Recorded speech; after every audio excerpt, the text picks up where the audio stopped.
But now we're going to shift even more recently in time to Oswego's last game against Potsdam, Saturday, November 22nd. Logan, you have the breakdown. Yeah, and we see Oswego taking the road to Potsdam, Luke. Like you said, 2 Saturdays ago, Lakers controlling the neutral zone here. Payon evades the defense. He misfires one from the corner, but the experienced senior Gatto is there to scoop it up as he's ultra alert, and he knocks it in, giving the Lakers a 1-0 cushion. However, the Bears are undeterred, as you see here, with Hohen winning the 1-0 race off a leadoff pass. The Lakers too late to reach it, launches it from the corner in a sea of red and white jerseys, and he finds one to notch the equalizer.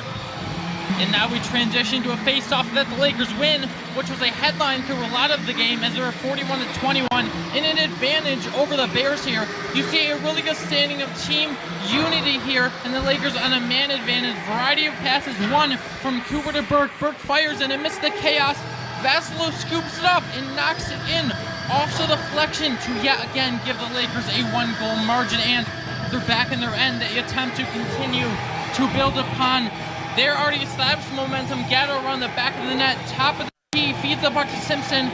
The result is fruitful. Lakers cheering as Lakers an even bigger cushion now. We see them potent on offense, hitting on all cylinders, but the Bears back in their own end. Parent wins the 1-on-1 race against Horacek. He puts it back on net. He yet again deflects off Manzi, goes back to Kesnel, but Parent quickly gets to it and he chips away at the deficit. We see a cluster net, now 3-2. On the last one, Lakers scoop it off an errant pass from Potsdam. Bears attempt to jump back on defense. It was a valiant effort from them, but the Lakers win that battle. A clean feed from Simons to McQuaid for a second goal of the season, and the Lakers win that one in Potsdam, 4-2 in entertaining fashion. Logan, we'll end it off with you. Yeah, Jacob, I'm going to switch over to the home team at the Deb here now. We got Oswego State Lakers, and Ed Gosek, he touched on defensively. The Lakers need to move as one. We all know, watching in past games, they have a lot of players individually defensively who contribute heavily, but against a team like Hobart, who is so potent offensively, you need to be able to come together as one, not make many mistakes, if any at all. And also in the power play, Lakers are 3 of 16. Hobart, again, a clean team they are, but if chances come by in the power play for the Lakers, you just need to get your guys out there and take advantage of the man opportunities.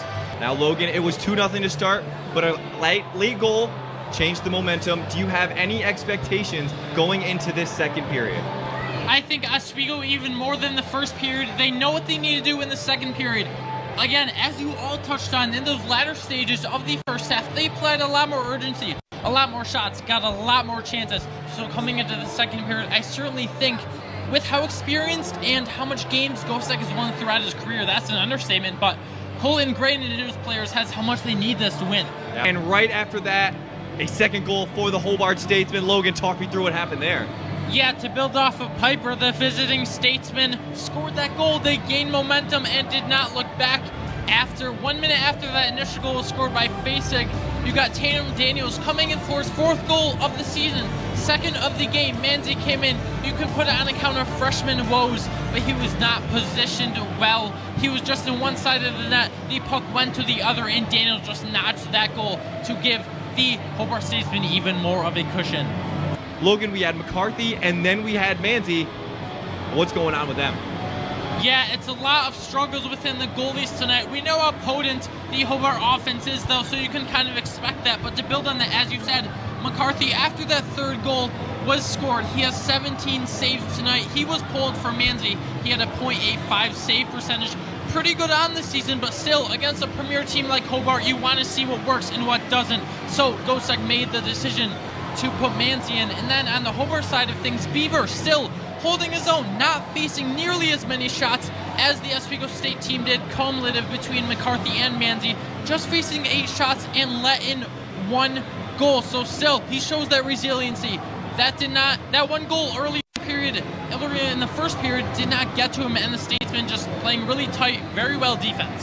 Yeah, and if you are Ed Gosek in that Laker locker room, Logan, I'm going to go to you this time. What are you telling your team down 3 goals? Yeah, there's a lot to tell them, but the main thing is just do what you can. Take chances. that are presented to you against this Hobart team, it's going to be hard to get chances. So when you get those, you're not going to want to be scared. You're going to want to be able to stand the test. There are 5 upperclassmen on this team. Sorry, 7 upperclassmen on this team, with 5 of them being seniors. So they need to step up and mentor the underclassmen and mold them into leaders, show them what it means to play against a #1 ranked team in the nation. Yeah. Logan, taking a look now at the other goalies during this game. We had 2 for the Lakers. How do they both do?